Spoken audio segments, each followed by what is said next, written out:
ঢাকা আপনার আমার সকলের প্রিয় শহর। আপনাদের প্রতি অনুরোধ, কোনো ধরনের অপরাধমূলক কাজে অংশ নেবেন না। যে যেখানে আছেন সকলেই আইন ও বিধি মেনে চলুন। আমরা সবসময় আপনাদের পাশে আছি। একই সাথে আমরা আপনাদেরও সহযোগিতা কামনা করি। দেশের এই ক্রান্তিকালে পূর্ণাঙ্গ পুলিশ সেবা পেতে একটু হয়তো সময় লাগতে পারে। আমাদের উপর আস্থা রাখুন।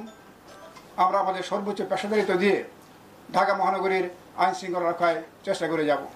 বিগত সময়ের উচ্চাভিলাষী ও অপেশাদার কিছু পুলিশ কর্মকর্তা সমগ্র পুলিশ বাহিনীকে জনগণের মুখোমুখি দাঁড় করিয়ে দেয়। এর ফলে ছাত্র জনতার আন্দোলন, গণ অভ্যুত্থান এবং বিগত সরকারের পতনকে ঘিরে সংঘর্ষ ও সহিংসতায় পুলিশের মনোবল ভেঙে গিয়েছিল। ডিএমপি সহ সারা দেশে অনেক পুলিশ সদস্য আহত এবং নিহত হয়েছেন। প্রাণ ভয়ে আত্মগোপনে ছিলেন মাঠ পর্যায়ের পুলিশ সদস্যগণ। আপনারা জানেন যে ইতিমধ্যে বিভিন্ন পুলিশ স্টেশনগুলোতে মামলা রুজু হয়েছে অনেকের নামে। আর আইনগত ব্যবস্থা এটি চলমান প্রক্রিয়া। এটি পূর্ণাঙ্গ রূপ পেতে হয়তো সময় লাগতে পারে। আর বিভাগীয় ব্যবস্থার বিষয়গুলো আসলে চলমান, এগুলো আমরা চলমান প্রক্রিয়ার মধ্যে আছে। এগুলো ট্রাফিক জ্যাম ঢাকা মহানগরীর অন্যতম প্রধান সমস্যা।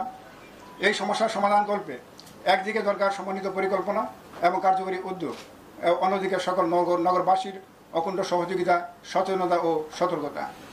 ঢাকা মহানগরীর সম্মানিত নগরবাসীকে আহ্বান জানাবো, ট্রাফিক পুলিশকে আপনারা সহযোগিতা করুন। রোদ বৃষ্টিতে দায়িত্ব পালন করা পুলিশ সদস্যদের অন্তত হাসি মুখে ধন্যবাদটুকু দিলেও তারা আরও উজ্জীবিত হবে বলে আমরা বিশ্বাস করি।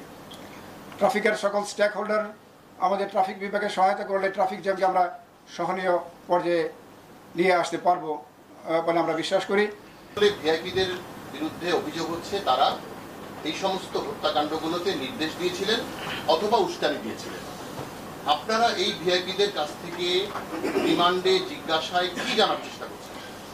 এটি আসলে আমাদের কাছে এখন যে সকল মামলা তারা আছেন, এগুলো সাম্প্রতিক যে আন্দোলনে, গণ আন্দোলনে যে হত্যাকাণ্ড যেগুলো হয়েছে, এই সকল মামলায় তারা আমাদের নিকট রিমান্ডে আছেন।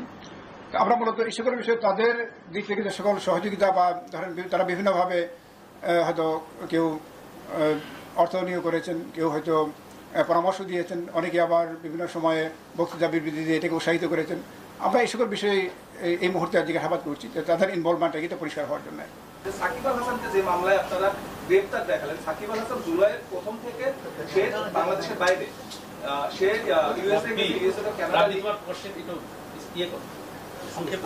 লিগ খেলতে গেছে। সে এই মামলায় আসলে আসামি হলো। তখন নাই বলেছে যে রাজনৈতিক চাপ ছিল। এখন আপনাদের কিসের চাপ?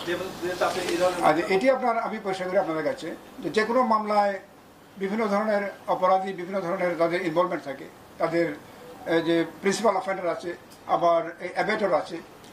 তো অনেকেই যে এই সকল অপরাধে যারা ইতিমধ্যে আছে, তারা হয়তো এই অপরাধকে সংগঠনে সহযোগিতা করেছেন বিভিন্নভাবে, এবং আপনারা জানেন এগুলো।